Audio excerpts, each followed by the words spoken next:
My first lot of new nibs have arrived in preparation for the Inktober drawing challenge, so I'm going to make sure they are suitable. I got 10 zebra G-nibs in chrome titanium. Apparently these gold ones have good flex, so on recommendation I bought a pack of 10. I'm eyeing up a number of new nib holders, as I don't like to have to swap nibs like this during a drawing. I like to have multiple sizes and flex of nibs available at hand. Since spending more and more time using nibs, I've started to understand what holders feel good, so I can justify splashing out a little bit more now. I've got some ordinary zebra G-nibs on their way, and I have just received a box of inks and a new sailor pen, which I haven't opened yet. Exciting. During the day, I work for a bank, doing accounts, controls, audits and whatnots, and in the evening, 7 to 8 hours full-time art. 2 jobs. One day I'll give up the accounts and just be an artist, but having 2 jobs takes away an element of anxiety to always have that regular income so I can take as long as I want on my paintings, knowing no matter what, I have a roof over my head and food in the cupboard. And as you know, accounts pays well, and I do live in Scotland's capital city, which is rather expensive at times. But did you know that the artist L.S. Lowry never gave up his accounting day job?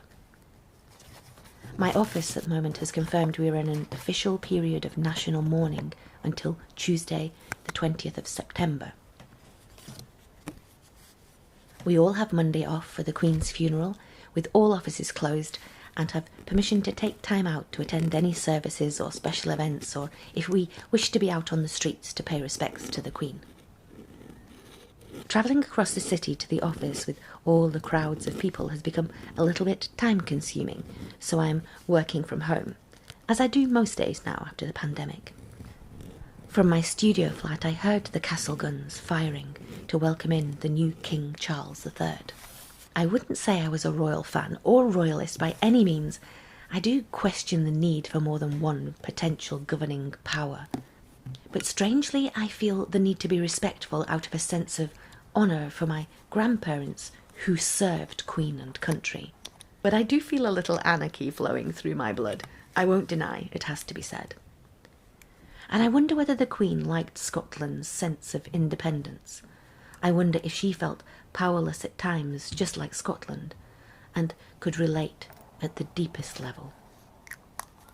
I reflected on the Burns poem, which was read at the opening of Parliament with Queen in attendance, which clarified the absence of difference between the ordinary folk and those of highest rank.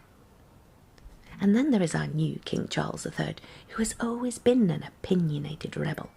Will he have wild thoughts of dissolving Parliament like all the King Charles preceding him? That thought I do find delightful.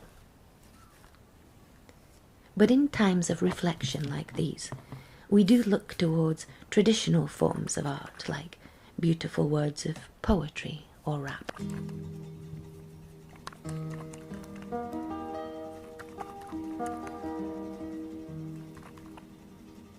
Is there for honest poverty that hangs his heed and all the coward slave we passing by, we dare be poor for all that, for all that and all that, our toils obscure and all that, the rank is but the guinea stand, the man's the gold for all that. What though unhamely fare we dine, we're hard and grey and all that, their silks and maids their wine. A man's a man for all that, for all that, and all that, their tinsel show, and all that, the honest man nowhere say poor, is king of men for all that. A poem by Joanne Boyle. The poem's author is a healthcare assistant from Hartlepool who writes poetry in her free time. Joanne wrote the poem after Prince Philip, the Duke of Edinburgh's death, but it has captured the nation's hearts once again after the Queen's passing. It's called Philip Came to Me Today and is written from the point of view of Her Majesty after her husband had died, but it works well following the Queen's death too.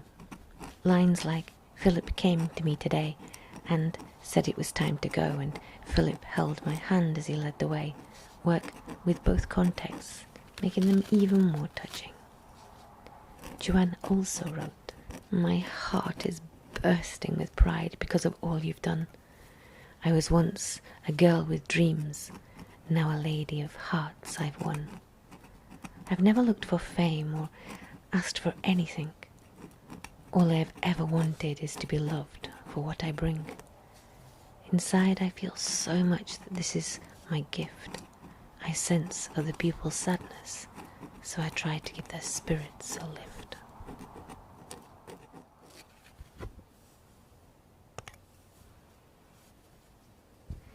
Philip came to me today and said it was time to go. I looked at him and smiled and whispered that I know. I then turned and looked behind me, and Sina was asleep. All my family were around me, and I could hear them weep. I gently touched each shoulder with Philip by my side. Then I turned away and walked with my angel guide. Philip held my hand as he led the way to a world where kings and queens are monarchs every day. I was given a crown to wear, or a halo known by some. The difference is up here, they are worn by everyone. I felt a sense of peace. My reign had seen its end. 70 years I had served my country as the people's friend. Thank you for the years, for all your time and love. Now I'm one of two again in our palace up above.